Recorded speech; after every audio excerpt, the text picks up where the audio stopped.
C'est à la foi qui a cru au Fils et au Père qui a accordé le don du Saint-Esprit. Quand Paul transmet aux Éphésiens le commandement d'être remplis de l'Esprit, il commence par leur dire, ayant cru en lui, vous avez été scellés du Saint-Esprit qui avait été promis, Éphésiens 1,13. Ils avaient déjà reçu l'Esprit, la source était déjà en eux. Il n'y avait plus qu'à lui donner libre cours pour qu'elle jaillisse et remplisse leur être tout entier.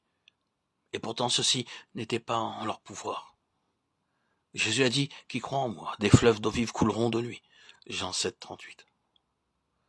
Pour que la source cachée au-dedans puisse jaillir et se répandre au dehors, il faut qu'elle soit sans cesse alimentée d'en haut par Jésus.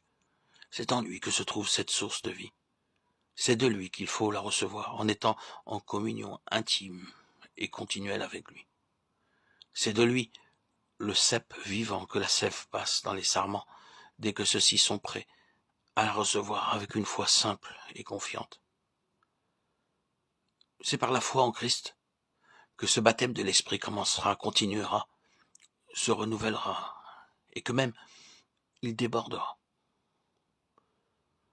Cette foi en Jésus, cette présence toujours croissante de l'Esprit, ne dispenseront pas de la foi qui s'adresse au Père pour obtenir de lui un don spécial, une nouvelle effusion de l'Esprit promis.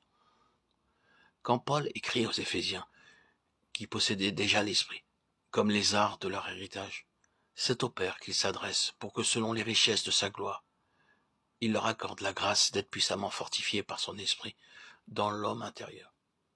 Les deux verbes employés ici n'indiquent pas un travail, mais un acte, quelque chose qui se fait d'un seul coup. Et cette expression, selon les richesses de sa gloire, indique quelque grande manifestation de l'amour et de la puissance de Dieu, quelque chose de très particulièrement divin. Les Éphésiens avaient déjà reçu l'Esprit en eux, mais Paul demandait que l'intervention directe du Père les remplisse si bien de l'Esprit qu'ils puissent faire personnellement l'expérience bénie de la présence de Christ en eux, d'une vie remplie de l'amour de Christ, qui surpasse toute connaissance, qu'ils puissent être remplis de toute la plénitude de Dieu. Éphésiens 3, 19.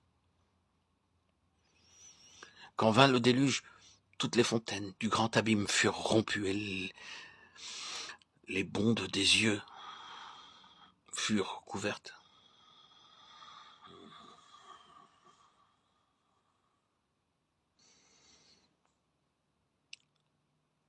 C'est aussi ce qui a lieu pour le Saint-Esprit lorsque Dieu accomplit cette promesse.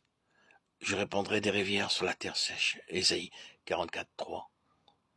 Toutes les fontaines du grand abîme furent rompues, et les bondes des cieux furent ouvertes. Genèse 7, 11. C'est quand la foi reconnaît clairement l'habitation du Saint-Esprit dans le cœur et compte sur lui, que le renouvellement de cette grâce descend avec abondance du cœur, du Père, dans le cœur de son enfant.